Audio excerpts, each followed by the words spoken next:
આપણે જે બજારમાંથી જંતુનાશક દવાઓ લાવીએ છીએ તેની અવેજમાં પ્રાકૃતિક ખેતીમાં આપણે રોગજીવાત અને ચૂસ્યા પ્રકારની જીવાતો હોય, ઈયળો હોય, એ બધાના નિયંત્રણ માટે પ્રાકૃતિક ખેતીમાં અગ્નિ અસ્ત્રનો ઉપયોગ કરી અને આપણે આપણા રોગજીવાતનું નિયંત્રણ મેળવી શકીએ છીએ।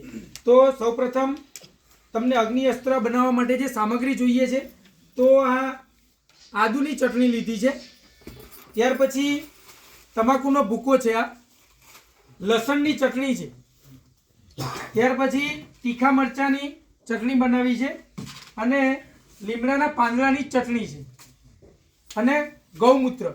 આટલી વસ્તુનો આ અગ્નિ અસ્ત્ર બનાવવા માટે આપણે ઉપયોગ કરવાનો થાય છે। તો બને છે કેવી રીતે? તો 20 લીટર દેશી ગાયનું જે ગૌમૂત્ર છે એને આપણે એક 200 લીટરના પીપળામાં નાખીશું।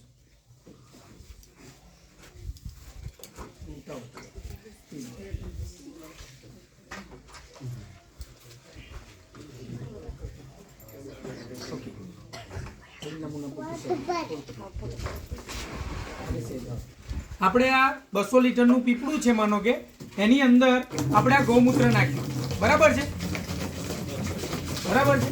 ત્યાર પછી આ તીખા મરચાંની ચટણી છે જે આપણે એની અંદર લેવાની થાય છે, એ અંદર આપણે આ નમૂના રૂપ એડ કરું છું, બરાબર છે। ત્યાર પછી લસણની ચટણી છે એ અંદર આપણે ડ્રમમાં નાખીએ છીએ, આદુની ચટણી છે એ પણ ડ્રમમાં નાખીએ છીએ, ત્યાર પછી તમાકુનો ભૂકો છે એ એડ કર્યો છે, બરાબર છે, અને આ લીમડાના પાનની ચટણી, આટલી સામગ્રી આપણે એની અંદર નાખી દીધી છે।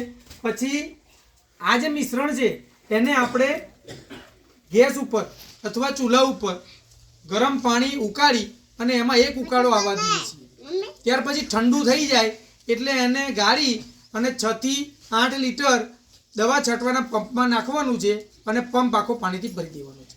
અને આપણે આ જે અગ્નિ અસ્ત્ર છે એ કોઈ પણ પાક હોય એમાં આપણે રોગજીવાતના નિયંત્રણ માટે વાપરી શકીએ છીએ। તો પ્રાકૃતિક ખેતીમાં જે કહેવામાં આવે છે કે બજારમાંથી કશું લાવવાનું નથી, તો આ અગ્નિ અસ્ત્ર તમે બનાવો અને તમારા પાકમાં વાપરો તો તમારે જંતુનાશક દવાઓનો ખર્ચો બચી જશે।